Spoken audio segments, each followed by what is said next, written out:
하나님의 은혜와 사랑과 평강이 오늘 하루도 충만하기를 주의 이름으로 축복합니다. 수르 광야를 떠나 신광야에 이르는 이스라엘 백성들에게는 또 하나의 원망거리가 생겨납니다. 먹을 것이 없다는 거죠. 그러면서 하는 말이 애굽에서 고기 가마 곁에 있었던 때가 좋았다고 말합니다.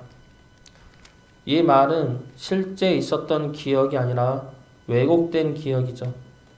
이들은 애굽에서 고기 가마 곁에 있었던 적이 없었습니다. 이들은 애굽에서 채찍과 노역 가운데 있었으며 줄이며 학대받았던 이들이었습니다.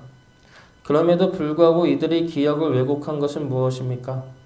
지금이 너무 힘들다 이거죠. 지금 내게 주어진 상황이 너무나 힘들고 못 견디겠다는 것을 강조하기 위함입니다. 그러면서 이들이 택한 행동은 무엇입니까? 또 원망입니다. 또 원망하고 또 불평하고 또 분노합니다. 이들이 원망하는 이유가 무엇입니까? 환경이죠. 환경을 보기 때문에 원망이 나오고 있는 겁니다. 이런 그들에게 하나님은 만나와 메추라기를 약속하십니다. 아침에는 만나를, 저녁에는 메추라기를 주어 고기를 먹게 하실 것이라 말씀하십니다. 이것은 이스라엘 백성이 먹을 것이 없다고 원망하니까 만나와 메추라기를 준 것이 아닙니다. 광야에서 하나님의 목적은 무엇입니까? 하나님의 목적은 이스라엘은 내 백성이 되고 하나님은 이스라엘의 하나님이 되는 것입니다. 그래서 이 모든 사건은 하나님이 우리의 하나님 됨이고 이스라엘 백성들은 하나님의 백성들로 되어가는 과정이며 훈련입니다. 그렇기 때문에 이 사건 역시 내가 너희의 하나님이고 너희는 내 백성이 되는 것을 알게 하는 사건이 되는 것입니다.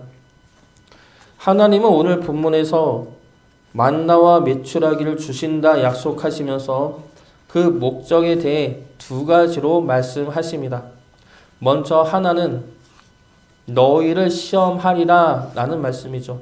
그리고 두 번째는 내가 여호와 너희의 하나님인 줄 알리라 라는 말씀입니다. 이 말씀을 좀 더 자세히 살펴보도록 하겠습니다. 먼저 너희를 시험하리라 라는 말씀은 너희는 내 백성으로 살기를 결단하고 배우라는 말씀입니다. 4절 말씀 보겠습니다. 그때 여호와께서 모세에게 이르시되 보라 내가 너희를 위하여 하늘에서 양식을 비같이 내리리니 백성이 나가서 일용할 것을 날마다 거둘 것이라 이같이 하여 그들이 내 율법을 준행하나 아니하나 내가 시험하리라. 이스라엘 백성들이 원망한 이유는 먹을 것이 없어서이죠. 그 먹을 것을 해결해 주겠다 말씀하십니다. 이스라엘 백성들이 순종하지 않는 이유가 먹을 것이 없어서입니다. 그러면 먹을 것을 주면 순종할 수 있느냐라는 것이죠. 이것을 하나님께서 시험하시겠다는 것입니다.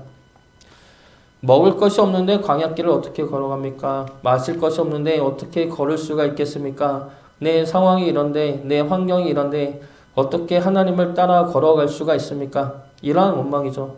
상황과 환경이 이러니 내가 어쩔 수 없이 믿음 생활과 신앙 생활을 할 수가 없는 것입니다. 라는 원망과 핑계입니다. 하나님은 그 원망과 핑계에 좋다. 그럼 내가 먹을 것을 주겠다. 그러면 너희가 내 말에 순종할 수 있는지 시험하겠다는 겁니다. 상황과 환경이 이러니 믿음과 신앙을 지킬 수 없다 하지만 그 상황과 환경을 내가 역전시켜 주면 내 말씀에 순종할 수 있겠느냐 시험하시겠다는 것이죠. 어제도 이야기했지만 하나님의 시험은 탈락과 합격을 가르는 시험이 아닙니다. 하나님의 백성이 되도록 세우시고 훈련시키고 이끄시고 도우심이죠. 그 증거로 이스라엘 백성들은 만나를 하루씩만 거두어야 함을 알았으면서도 그 말씀을 어기고 더 많이 숨겨둡니다. 그러면 그들을 탈락시켜야 하지만 하나님은 그들 모두를 이끄시고 40년 동안 매일같이 만나를 부어주셨습니다. 그러므로 만나를 보지 말고 만나를 주신다는 하나님의 말씀을 바라보아야 함을 알게 해주고픈 것이죠. 이것이 하나님의 시험입니다. 계속해서 하나님의 백성으로 세워가는 훈련이 하나님의 시험인 것입니다. 다시 돌아가서 상황과 환경이 변하면 내 삶과 형편이 나아지면 우리의 믿음과 신앙이 더 좋아지겠습니까? 아니라는 것이죠. 먹을 것이 있든 없든 만나와 메추라기를 매일같이 부어주어도 하나님의 말씀에 순종하는 것은 다른 문제라는 겁니다. 우리의 시선이 누굴 향해 있느냐가 문제입니다. 우리의 시선이 상황과 환경을 보고 있다면 원망이 나오죠. 불평이 나옵니다. 분노가 나올 수밖에 없습니다. 그러나 우리의 시선이 그 너머에 있는 하나님을 바라본다면 그 속에서도 우리는 감사할 수가 있습니다. 그 속에서도 우리는 우리의 믿음과 신앙을 지킬 수 있으며 그 속에서 하나님의 말씀을 듣고 순종할 수가 있습니다. 상황과 환경은 하나님 앞에서 아무런 문제가 되지 않기 때문이죠. 하나님을 바라볼 수 있는 눈과 하나님의 말씀에 순종할 수 있는 힘이 생겨날 수 있기를 바랍니다.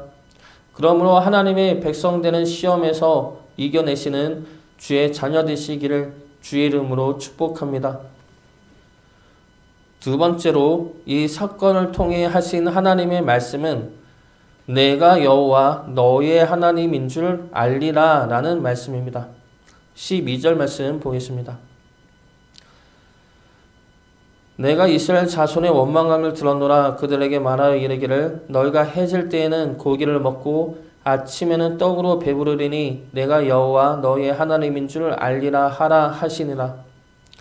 내가 너희 하나님이다. 너희는 애굽에서의 생활을 기억하며 그리워하지만 이제는 내가 너희 하나님이다.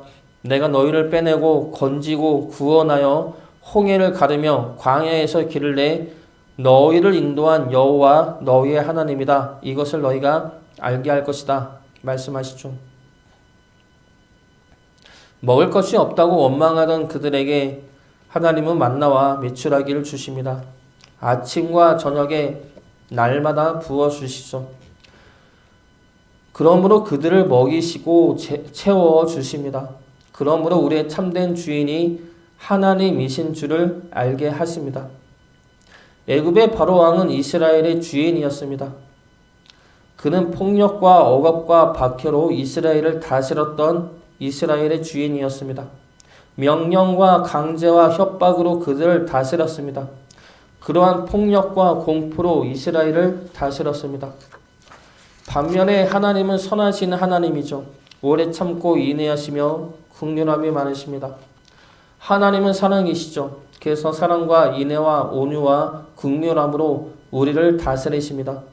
그러므로 우리가 하나님이 우리의 하나님임을 스스로 고백하고 결단하기를 원하십니다. 그러나 우리는 어떻습니까? 폭력에 두려워하죠. 공포와 억압에 길들여져 그 길을 따르려 합니다. 그 폭력과 공포와 억압에 두려워하고 무서워하여 하나님의 선하심보다 세상의 폭력에 무릎 꿇을 때가 더 많습니다. 그리고 하나님의 선하심과 사랑 앞에선 무릎을 꿇기보다 원망과 분노를 쏟아냅니다. 한탄과 짜증을 쏟아내죠. 애굽 바로 왕에게는 무릎 꿇으며 사정하지만 하나님에게는 원망을 쏟아냅니다. 집에서 만만한 엄마한테는 원망과 분노와 짜증을 쏟아내지만 정작 학교에 가서 힘센 친구들 앞에서는 한마디도 못하고 쩔쩔매는 사춘기 자녀들 같을 때가 많다는 것입니다. 하나님이 오래 참으시는 것은 우리를 사랑하시기 때문이지 하나님의 힘과 능력이 약해서가 아닙니다. 하나님이 오랫동안 우리를 붙들고 이끄시는 것은 우리가 하나님을 우리 스스로 나의 하나님이라 고백할 수 있도록 참고 기다려 주시기 때문입니다. 하나님만이 우리를 아시고 우리를 사랑하시며 우리를 긍휼히 여기시는 우리의 하나님이십니다. 하나님만이 광야에서 길을 내시고 우리를 먹이시고 입히시는 하나님입니다. 하나님만이 우리의 약함을 아시고 위로해 주시며 회복시켜 주시는 하나님입니다. 그 하나님을 나의 하나님이라 고백할 수 있기를 바랍니다. 세상에서 나의 주인을 찾지 마시고 세상 인맥이나 재물이나 권력이나 그런 것들로 나의 주인을 삼지 마시고 하나님만을 나의 참된 주인으로 삼으시기 바랍니다. 오늘 광야에서 하나님은 만나와 메추라기를 주시면서 너희는 내 백성이 되고 나는 너의 하나님이 되기를 원하셨습니다. 그리고 그런 관계를 이루고 세워 가시기를 원하셨습니다. 광야에서 눈을 들어 하나님의 말씀과 하나님의 일하심을 바라볼 때만이 그러한 관계가 세워질 것입니다. 우리 또한 우리의 상황과 환경에서 눈을 들어 하나님의 말씀과 하나님의 일하심을 바라보며 하나님의 거룩한 백성이 되고 하나님은 우리의 하나님이 되어 하나님과 동행하는 주의 자녀 되시기를 주의 이름으로 축복합니다.